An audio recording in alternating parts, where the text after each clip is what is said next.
আমরা ক্লাস 12-এ এবার জানি এসএমদের বইটা নতুন হয়েছে, মানে সিলেবাস যেহেতু নতুন হয়েছে, তো ছায়া প্রকাশনের বইও সেই হিসেবে নতুন হয়েছে। এখানে বেশ কিছু ভুল রয়েছে। আমরা প্রথমে চলে আসবো ক্যালকুলাসের ক্যালকুলাসের সন্ততা বা অবকলন যোগ্যতা, এই চ্যাপ্টারটাতে। সন্ততা আর অন্তর্কলন যোগ্যতা একই জিনিসই। প্রথমে সন্ততা চ্যাপ্টারটাতে আসি, দেখি কি কি ভুল রয়েছে।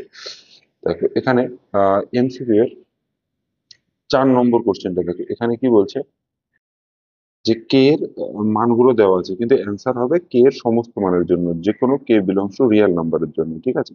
বা এখানে থাকতো উপরের সবগুলো, তাহলে হতো। এবার দেখো 9 নম্বরটা, 9 নম্বর কোশ্চেনটা কি বলেছে, একটি অপেক্ষক এফএক্স এর সংজ্ঞা নিম্নরূপ। এফএক্স সন্তত। এফএক্স শুধুমাত্র দেখো অসন্তত হলে দুই বিন্দুতে হতে পারে, সেটা চেক করে দেখতে হবে।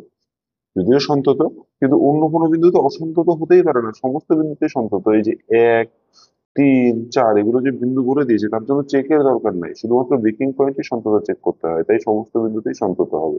তো এখানেও অপশনটা একদমই ভুল রয়েছে। আচ্ছা, এবার চলে আসি fill in the blanks. Fill in the blanks এর প্রথমটা, f x equals to 2x minus mod x অপেক্ষকটি এক্স ইকুয়ালস টু ড্যাশ বিন্দুতে সন্তত। দেখো, এটা এই অপেক্ষকটা এক্স এর সমস্ত মানে সন্তত, সমস্ত বাস্তব সংখ্যার জন্য সন্তত, অথচ ওখানে এই অপশন গুলো দেওয়া আছে। তাহলে আইদার লিখতে হতো উপরের সবগুলো, বা লিখতে হলে হতো এক্স যে কোনো বাস্তব সংখ্যা। এবার দেখো, ফিল ইন দ্য ব্ল্যাঙ্কস এর পরের কথার বল 6 নম্বর অঙ্কটা। এখানে কি আছে, F x equals two mod of sine x plus cos x. X equals two কোন বিন্দুতে সন্তত? এটাও কিন্তু যেহেতু সাইন এক্স দেখো সমস্ত বিন্দুতে সন্তত, কস এক্স সমস্ত বিন্দুতে সন্তত, তাহলে কিন্তু আহ এটা সমস্ত বিন্দুতে যে কোনো বাস্তব সংখ্যার জন্য সন্তত হবে। কিন্তু এখানে বিভিন্ন অপশন দেওয়া আছে, তাহলে কি হবে, সব অপশনে ঠিক হবে? এটাও কিন্তু হবে না। আচ্ছা, তারপর আসবো আমরা কলাম ম্যাচিং এ। এখানে কলাম ম্যাচিং এ অনেকগুলো অপশন ভুল আছে। যে এই যে এটা 8 হবে না, এটা 1/8 হবে। এটা এটা 3 পূর্ণ 1-এর 2 হবে না, এটা মাইনাস, এটা একটা নেগেটিভ হবে, এটা একটা নেগেটিভ হবে। আর এটা 8 হবে না, 1/8 হবে। এবারে এই প্রতিটা অঙ্কের এক্সাক্ট উত্তর কি সেটা কিন্তু এখানে আমি করবো না, কারণ এখানে শুধু ভুলগুলো দেখাচ্ছি, সেটার জন্য কিন্তু আমি আলাদা ভিডিও করে রেখে দিয়েছি অলরেডি। আচ্ছা, এবার দেখো, আহ রিলেশনশিপ বিটুইন স্টেটসম্যান, এরা 3 নম্বরটা দেখো। এখানে অঙ্কটা এমন ভাবে দেওয়া আছে, মনে হচ্ছে t/sin সাথে এক্সট্রা গুণ আছে, তাই না? তো এখানে একটা কমা বা কিছু একটা দিতে হতো। তো এই গুণ নেই, কিন্তু এখানে t/sin কমা x=0 বিন্দুতে, হ্যাঁ, এখানে কিন্তু একটা কমা দেওয়া উচিত, না হলে কিন্তু বোঝা যাচ্ছে না যে এক্সট্রা গুণ আছে কি গুণ নেই। উম,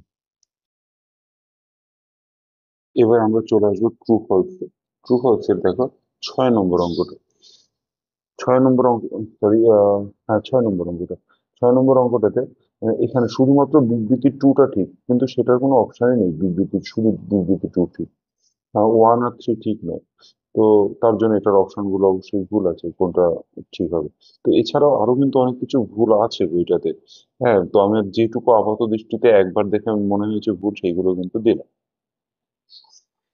এবার আমরা চলে আসবো এই সন্তত অবকরণ যুগের সেকেন্ড চ্যাপ্টারটাতে, ঠিক আছে? সেকেন্ড চ্যাপ্টারের দেখো, এই যে 2 নম্বর যে 2 নম্বরটাতে রিলেশনশিপ বিটুইন স্টেটসম্যান, 2 নম্বরটা, এখানে কি বলছে, এক্স ইকুয়াল টু 0 বিন্দুতে f x equal to mod of sine x অপেক্ষকটি সন্তত অবকলন যোগ্য। না, f x equal to mod of sine x অপেক্ষকটি অবকলন যোগ্য নয়। হ্যাঁ, তাহলে কি বিবৃতি এ মিথ্যা, কিন্তু বিবৃতি এ মিথ্যা দিয়ে কোনো কিন্তু অপশন দেওয়া নেই। তো তার জন্য এই অঙ্কটাও কিন্তু ভুল আছে।